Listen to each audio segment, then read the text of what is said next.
Caros amigos da nossa Associação Espírita Chico Xavier, nos encontramos mais uma vez para este momento de reflexão, para estudo de temas de nossa doutrina espírita. Agradecemos a Deus o dom da vida, o discernimento, agradecemos por termos vontade de estarmos aqui dedicando esse tempo ao estudo de nossa doutrina. E pedimos aos mentores espirituais de nossa casa, Associação Espírita Chico Xavier de Passo Fundo, Rio Grande do Sul, que nos acompanhem, que nos intuam, que harmonizem nosso ambiente, acalmem a nossa alma, serenem a nossa mente, para que possamos refletir sobre aquilo que aqui for apresentado neste momento. Nossos mentores espirituais estão certamente nos acompanhando, cumprindo com o seu papel de mentoria. Bem, para o estudo dessa noite, a proposta é uma primeira parte desse livro chamado A História do Espiritualismo. É mais comum no Brasil chamarmos espiritismo, mas Kardec usou muito o termo espiritualismo. Essa obra, A História do Espiritualismo, ela é um livro editado pela Federação Espírita do Brasil, de autoria de nada menos de que Arthur Conan Doyle. Médico, escritor, mas muito famoso por ter criado o personagem Sherlock Holmes, para quem escreveu 60 obras de suspense, de investigação. Conan Doyle, um escritor muito famoso, mas que aos 27 anos de idade, ainda jovem, passou a estudar os fenômenos mediúnicos, passou a interessar-se pelo espiritualismo. Conan Doyle nasceu na Escócia em 1859 e morreu aos 71 anos em 1930, na Inglaterra. A partir dos seus 57 anos de idade, ele passou a propagar palestras sobre o espiritismo. Viajou o mundo, foi para a Austrália, para as Américas, para o Canadá, pregando aquilo que ele havia aprendido e estudado sobre o espiritismo. E nesse livro, então, chamado A História do Espiritualismo, com um subtítulo interessante, de Swedenborg ao início do século XX. Immanuel Swedenborg, de quem vamos falar nessa noite. Ele nasceu em Estocolmo em 1688 e morreu em Londres em 1772, aos 84 anos de idade. É interessante também colocarmos nesse contexto Kardec. Sabemos que nasceu e morreu na França no ano de 1804, ou seja, 32 anos após a morte do Swedenborg. Então, Kardec nasce em 1804, morre em 1869, aos 65, perdão, morre em 1869, 65 anos depois do nascimento de Swedenborg. Por que eu estou frisando essas datas aqui? Vocês vão entender logo, logo. Kardec escreveu o Livro dos Espíritos, ou publicou o Livro dos Espíritos, o primeiro dos 5 livros do Pentateuco, no ano de 1857. 85 anos após a morte de Swedenborg.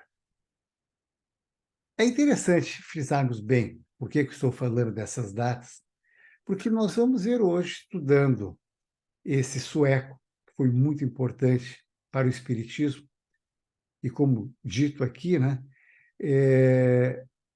muito anterior ao próprio nascimento do Kardec, vamos ver então que Swedenborg não se utilizou da doutrina espírita compilada por Kardec ou codificada por Kardec. Pós-Kardec, todos aqueles que se dedicaram ao espiritismo puderam, sim, ter aprendido em suas obras. Agora, como é que Swedenborg, tantos anos antes, coloca nas suas visões assuntos que, mais tarde, Kardec vai colocar na sua codificação? Quando eu falei que o Livro dos Espíritos foi lançado em 1857, lá no Livro dos Espíritos, a introdução foi feita por o próprio Allan Kardec.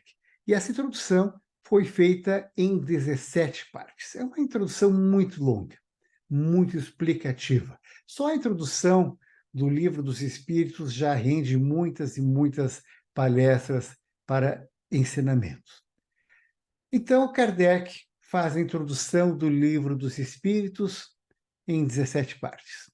E depois que a gente lê as 17 partes da introdução, nós vamos encontrar aquela palavrinha que eu não conhecia até então e que muita gente também tropeça, que se chama prolegômenos.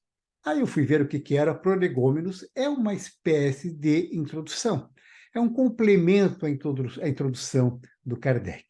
Então, Livro dos Espíritos, 1857, introdução, Allan Kardec, sem dúvida. Mas e quem fez a introdução dos prolegômenos?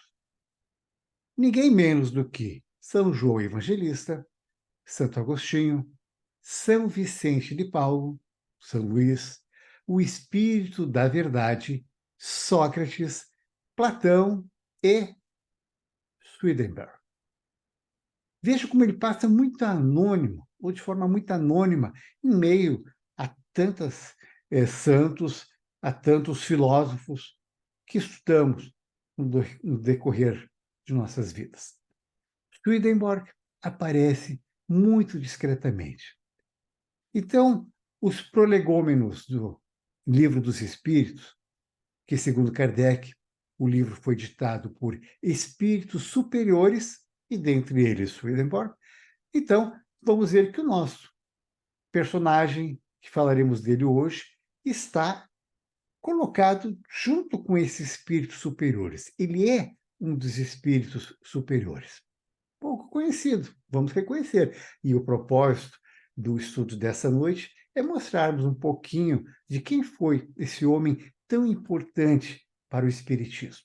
Começa que o Conan Doyle, em sua obra, diz bem assim, que um cérebro como o de Swedenborg só nasce um a cada século. Então, olhe a relevância, a importância que Conan Doyle está dando para o Swedenborg. Um cérebro como o dele nasce apenas uma vez em 100 anos. Emanuel Swedenborg, então, nasceu em Estocolmo, morreu em Londres em 1772 e, de fato, foi um cérebro. Ele, inclusive, desenhou uma máquina de voar, que só não foi levado adiante o projeto, mas tinha tudo para dar certo. Fundou a primeira revista científica da Suécia, publicou várias obras no campo da geologia, da biologia, da astronomia, da psicologia. E olha só que interessante, deu origem a uma nova religião, o que se chamou Swedenborgianismo. Em algumas literaturas, nós vamos encontrar ela chamada como a Nova Igreja, ou então a Igreja Nova. O diferencial dessa igreja, que era cristã, esse Swedenborg também foi um estudioso da Bíblia, ele era filho de um pastor. O diferencial da religião criada por ele, a Igreja Nova, era de que ele contrapunha a Igreja Católica, ele não entendia a Santíssima Trindade. Ele era pela ideia de que Deus Pai, Deus Filho, Deus Espírito Santo era um único Deus. Então, esse era um diferencial da sua Igreja Católica. Então, eu já disse, né, filho de um pastor luterano, estudou engenharia de Minas e foi trabalhar como assessor real para assuntos de mineração. Lembremos que a Suécia, o regime é monárquico, então ele trabalhou para o rei, ele foi levado à nobreza pela rainha de Ulrica, mais tarde, um título de nobreza que ele recebeu, e ele foi muito importante na Suécia. Foi catedrático de matemática na Universidade de Uppsala, ao mesmo tempo que estudou anatomia, geologia, astronomia, hidráulica, e foi considerado um dos heróis nacionais na Suécia. Tamanha a sua importância.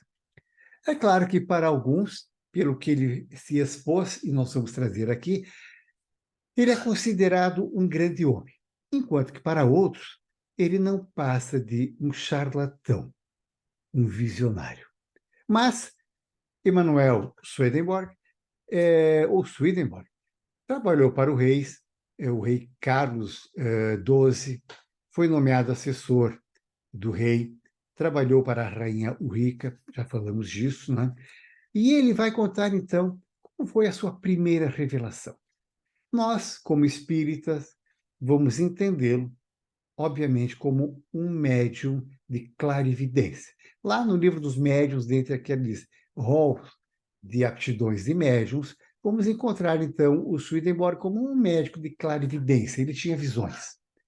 E uma das visões, a primeira, ele dizia que estava em Londres, jantando num albergue, já era muito tarde, e ele estava com muita fome, comendo com muita voracidade. Imagina devorando um prato de comida. Ao terminar de jantar, ele descreve ter percebido um nevoeiro na sala onde ele estava. E, de repente, no chão, um assoalho coberto de répteis. Ele enxergava serpentes, sapos, lagartos, e descreve que passou a sentir medo com essa visão que ele estava tendo. E, de repente, ele viu claramente um homem. Começou a se dissipar aquela névoa e ele viu claramente um homem iluminado, radiante, e que dizia: não comas tanto. Essas palavras, a visão dele turvou, fecharam-se os olhos e, de repente, ele se encontrou sozinho no quarto dele, mas com aquela lembrança vívida de tudo que presenciou, daquilo que ele viu. Por cautela, ele não contou a ninguém o que acontecera. E o que foi acontecer após ele refletir muito sobre essa visão? Na noite seguinte, o mesmo homem radiante de luz apareceu a ele e apresentou-se dizendo, vou ler, abre aspas, eu sou Deus, o Senhor Criador e Redentor. Escolhi-te para explicar aos homens o sentido interior e espiritual da Sagrada Escritura. Ditarei o que deves escrever. Então, essa foi a visão de Swedenborg, na segunda vez em que ele encontrou aquele homem que agora se dizia como Deus, Senhor, Criador e Redentor. E aí ele descreve como esse homem, ou essa aparição, né, estava vestida, e ele vai contando, então, o que ele percebeu naquela visão, que em seguidinha a gente vai abordar.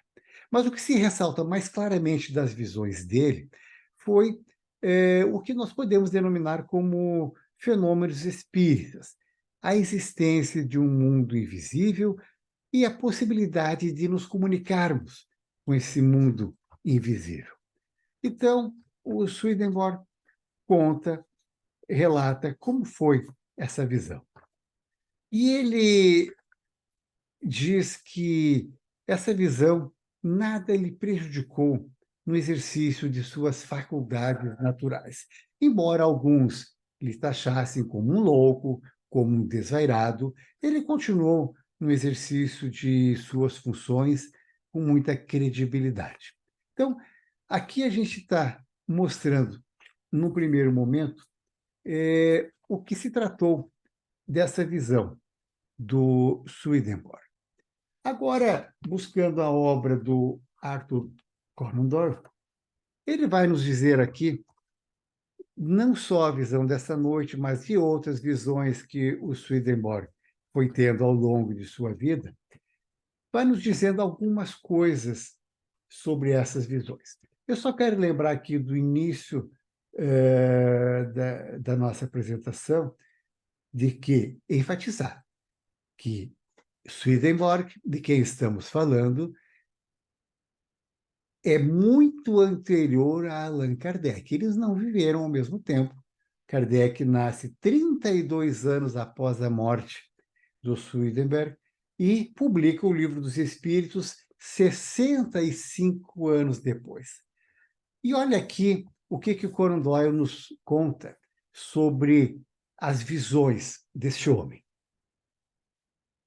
Ele diz que, por suas visões, as conclusões que Swedenborg tirou, segundo pôde verificar, o mundo para onde vamos após a morte é formado por diferentes esferas, representando vários graus de iluminação e felicidade.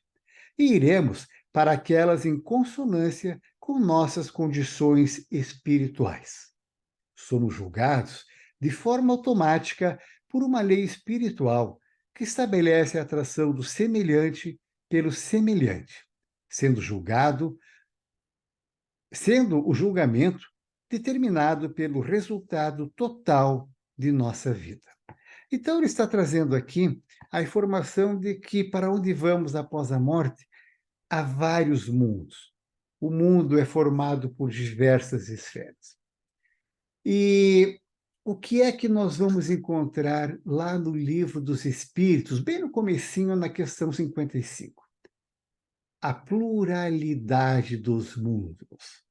Quando Kardec, então, já 65 anos depois da morte, então mais de 70 ou 80 anos depois dessas visões aqui do Swedenborg, o Kardec, então, vai no Livro dos Espíritos, na questão de número 55, falar sobre a pluralidade dos mundos.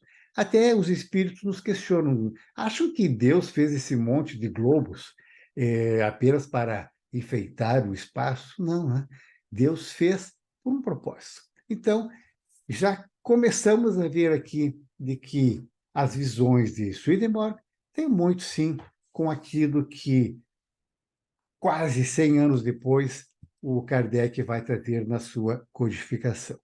Também fazem parte ou faz parte das descrições das suas visões o seguinte, já é um outro tema.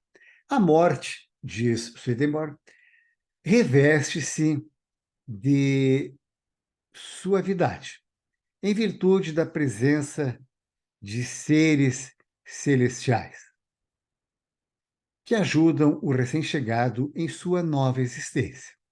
Esses recém-chegados passam imediatamente por um período de completo repouso, retomando a consciência em poucos dias, segundo a nossa contagem de tempo. Então, aqui o Swedenborg está nos falando de como é que se dá essa chegada no mundo espiritual. Então, só vou pegar meus apontamentos aqui. Eu estou pegando aqui da revista de Kardec chamada O que é Espiritismo, a questão de número 145, que diz assim, o Swedenborg diz que a morte reveste-se de suavidade. O que é que diz o Kardec lá na revista O que é Espiritismo?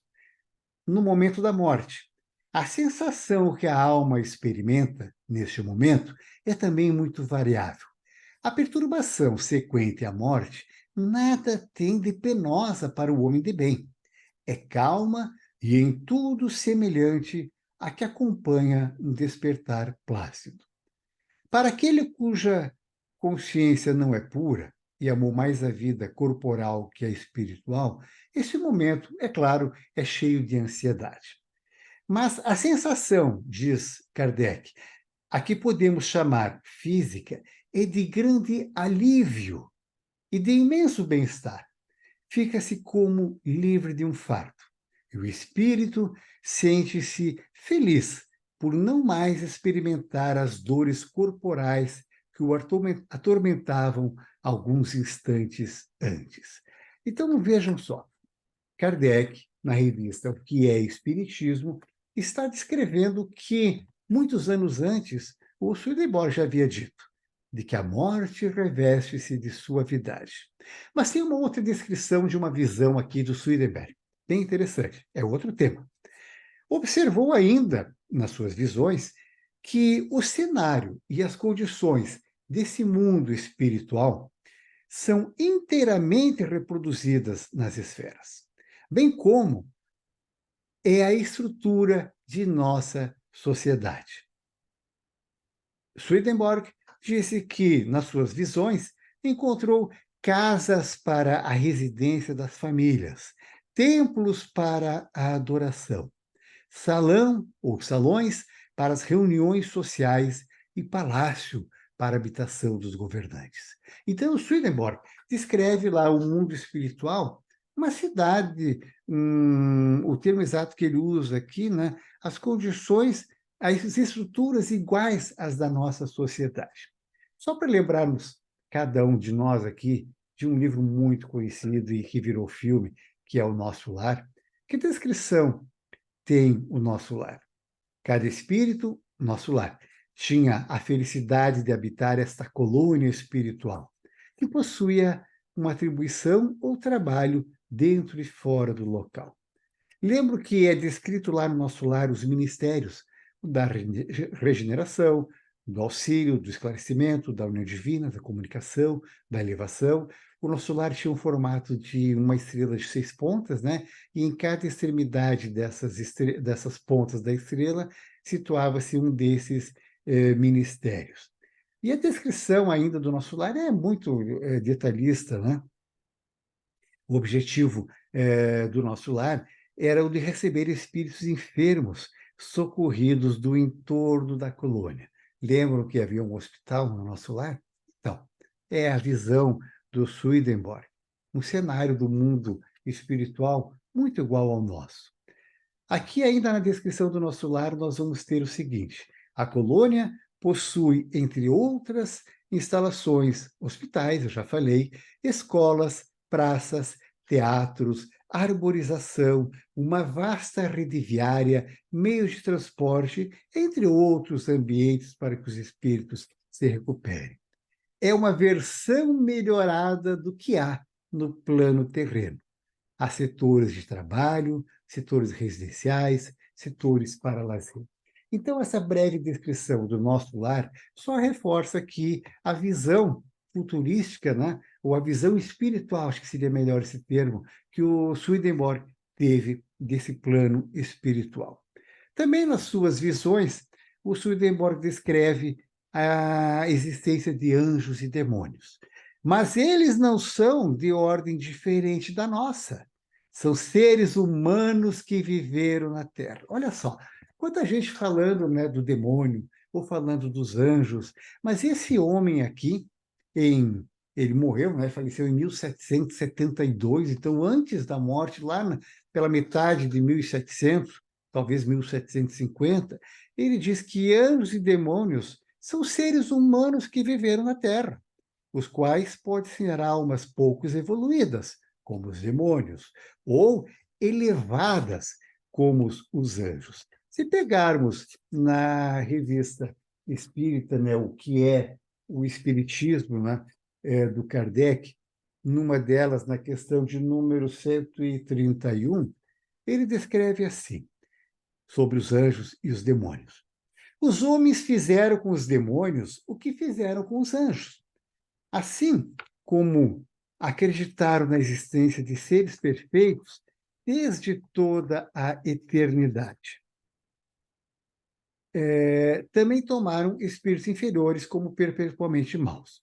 Por demônios, diz o Kardec, se devem entender os espíritos impuros, que muitas vezes não valem mais do que as entidades designadas por esse nome.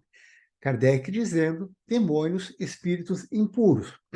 O Swedenborg dizendo os demônios como almas pouco evoluídas. Depois o Kardec continua aqui, dizendo que demônios são espíritos imperfeitos que se rebelam contra as provas que lhe tocam. Por isso sofrem mais longamente. E ele vai falar aqui como os anjos, espíritos puros, figuras mais radiosas, almas mais evoluídas. Então, estamos nesse confronto, né, do que o Swedenborg disse há alguns anos, antes mesmo do nascimento do Kardec. E é óbvio, muito antes ainda do lançamento das obras que conhecemos como o Pentateuco, né, assim, obras básicas do Espiritismo. Também outra descrição aqui do Swedenborg diz assim: nada em nós se altera com a morte. O ser humano continua o mesmo em todos os aspectos, embora mais perfeito do que antes, levando com ele suas faculdades, bem como os hábitos mentais adquiridos, as crenças e os preconceitos. Então, o Swedenborg está dizendo que nada em nós se altera com a morte. O que o Kardec diz aqui? Na mesma revista, né, o que é o Espiritismo, ele fala da individualidade da morte. A própria alma, diz Kardec, reconhece sua individualidade, porque tem pensamento e volição próprios, que distinguem-se uma das outras, verificando ainda a sua individualidade por seu invólucro fluídico ou perispírito, espécie de corpo limitado, que faz dela um ser distinto. Então, Kardec está dizendo, sim, que a alma tem um corpo. Não, obviamente, esse corpo material que fica aqui na Terra, no plano que vivemos, né, que se decompõe e que fica aqui. Não é esse corpo que o Kardec está falando, ele fala do corpo de um invólucro fluídico, do perispírito. Então, é também o que o Swedenborg está dizendo aqui, de que continuamos com os mesmos aspectos. Podemos ver lá nos capítulos do livro dos médiuns, em que falam das aparições, né, de que os espíritos que possam se materializar para aparecer, eles aparecem com a forma que possam ser reconhecidos, com a forma com que queiram se apresentar, ou seja, como uma forma corpórea, com um corpo. Para encerrar aqui um rol dessas visões aqui do Swedenborg, ele fala também, deixa eu só me localizar, das penas eternas. Ele diz assim: não há punição eterna. Aqueles que estão nos infernos podem trabalhar, se o quiserem, para de lá saírem. Os que habitam os céus também não estão no lugar permanente, trabalham para alcançar regiões mais elevadas. Então, essa é a visão do Swedenborg, de que quem está no inferno, então não há punição interna, pode trabalhar para de lá sair. O Kardec diz aqui, no Livro dos Espíritos, na doutrina das penas eternas. Ele diz assim no capítulo 6, número 2: a doutrina das penas eternas, como a do inferno material, teve sua razão de ser enquanto uma forma de temor, uma forma de frear os homens, assim como teriam ficado apenas ou pouco nada impressionado por ideias de penas morais. Então, a criação do demônio, a criação das penas externas, era uma forma da humanidade assustar e fazer com que essas pessoas poucos avançadas moral e intelectualmente respeitassem. Então, aqui o Swedenborg está dizendo, então, de que não há punição eterna. Bem, para irmos para o fechamento da nossa exposição, eu quero voltar lá para aquele momento que o Swedenborg viu aquele homem que se dizia Deus. Que história é essa, Swedenborg? Então, 87 anos depois de sua morte, o Swedenborg vem a uma sessão espírita da Sociedade Espírita na data de 23 de setembro de 1859. Aí, né, já sabemos que o Livro dos Espíritos já foi lançado. E ele se apresenta, ele diz que quis vir a essa sessão mediúnica para encorajar aqueles trabalhadores da doutrina espírita para que prosseguissem no caminho do espiritismo com firmeza, porque eles estavam num caminho muito certo. E ele diz que há um século atrás eu preguei o espiritismo e tive inimigos de todos os gêneros, mas tive também adeptos fervorosos que apoiaram. Então ele reconhece que cometeu alguns erros, porque em algum momento ele havia dito que as penas eram eternas, depois, em outra visão, ele se desdisse, que foi o que nós apresentamos há pouco, e ele reconhece que, obviamente, como um ser humano, ele teve também os seus erros. E aqui, né, falando de como um espírito desencarnado, 87 anos depois de sua morte, já um espírito com mais ensinamentos, reconhecendo alguns erros que ele cometeu enquanto encarnado, enquanto Emanuel Swedenborg. Mas vejam só algumas perguntas que ele permitiu que fizessem a ele. Então, perguntaram sobre a primeira revelação. Se ele desejava ter tido aquela visão. E ele disse que, obviamente, que não desejara, e que aquela aparição, aquela visão, foi muito espontânea. Aí alguém lá da sessão mediúnica pergunta para ele: qual foi o espírito que vos apareceu dizendo ser o próprio Deus? Era realmente Deus? E o Swedenborg diz: não.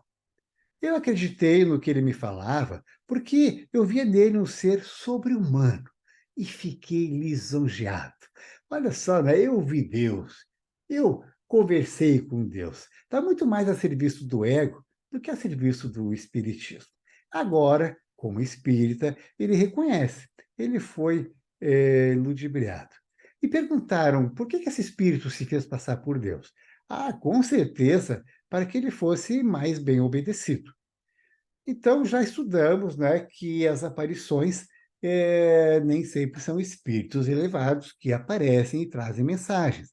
Há os espíritos zombeteiros, há uma outra ordem de espíritos mal intencionados. Então, naquele momento, o espírito que pela primeira vez apareceu a Swedenborg tinha ali, sim, o interesse de ser respeitado, de ter credibilidade, e, óbvio, usou o nome de Deus, né? Não tinha nenhum nome mais forte ou mais importante do que esse que ele pudesse representar, né? E então, na sessão espírita, pergunto: mas pode Deus manifestar-se diretamente aos homens? E o Swedenborg diz assim: certamente eu poderia, mas não o faz mais. Como não o faz mais? Pergunta o médium. Então já houve um tempo em que ele teria se manifestado, e o Swedenborg diz assim: sim, nas primeiras idades da Terra. O próprio Deus apresentou-se à Terra. Aquele espírito que, agora sim, voltam a perguntar sobre aquele espírito que se apresentou como Deus. Ele o fez, essa apresentação, se dizendo por Deus, com boa ou má intenção. E o Swedenborg disse que ele não fez com má intenção. Ele próprio se enganou, porque ele também não era suficientemente esclarecido. E segue, então, as perguntas, né, a Swedenborg, mas eu tinha interesse só em deixar clara esta, para que nós tivéssemos, né, um pouquinho de informação de quem era aquele espírito que apareceu a ele se apresentando como Deus. Então, eu trouxe hoje aqui um pequeno histórico, ou uma pequena parte da história do Espiritismo, porque há várias formas de estudarmos e de aprendermos o Espiritismo. Há romances fantásticos de Victor Hugo, da Ivone Amaral, romances que a gente se delicia lendo, é prazeroso ler, ao mesmo tempo que a gente aprende com aquelas leituras também. Há, claro, a nossa obrigação em estudarmos as 5 obras básicas da doutrina espírita como fontes de conhecimento. Isso não há dúvida alguma. Mas há também livros sérios como este, de história do Espiritismo. Há muitas formas de aprendermos sobre o Espiritismo. E hoje eu quis trazer, então, deixar um pouquinho mais erguido em um pedestal um pouquinho melhor o Swedenborg, Porque, como eu disse, né, ele está lá no Prolegômenos, ao lado de Santo Agostinho, de São Vicente de Paulo, de São Luís, Platão, Sócrates. Mas e quem é esse Swedenborg? Eu não sabia. Confesso que foi muito gratificante poder conhecer um pouquinho mais do Espiritismo com essa leitura dessa obra. Espero que esse conteúdo sirva de reflexão para vocês também, porque vejo que era um homem muito rico, servia ao rei, um homem muito inteligente, falava, se não me engano, 8 ou 10 idiomas, sueco, italiano, alemão, francês, latim, grego. Era um homem muito inteligente e que não teve medo de defender uma causa que ainda nem existia Kardec, ainda nem era falada como o Espiritismo que nós já nascemos conhecendo. Então, um homem de muita coragem, um homem que não teve medo de ser chamado de maluco, de zombeteiro, de desregulado, por assumir as visões que ele tivera. Então, muito importante saber assim de pessoas que tiveram esse posicionamento frente ao espiritismo. E só para encerrar, o próprio Conan Doyle, nesse livro, diz assim que esse é um marco registrado de um homem que fala sobre questões do espiritismo, mas que na história da humanidade, se buscarmos a própria Bíblia, teremos o Moisés conversando com mortos também. Então, a própria história mostra que muito, muito, muito antes, em todos os séculos, em todas as sociedades, manifestações espíritas sempre ocorreram. O que nós trouxemos hoje é um registro por escrito, histórico, de um fato que é um pouco anterior ao evento do Kardec e da codificação do Espiritismo. Então, agradecendo a Deus o momento de hoje, a saúde, por estarmos aqui, e, como eu sempre digo, na condição em que ela se nos apresente, agradecendo sempre a Deus o dom da vida.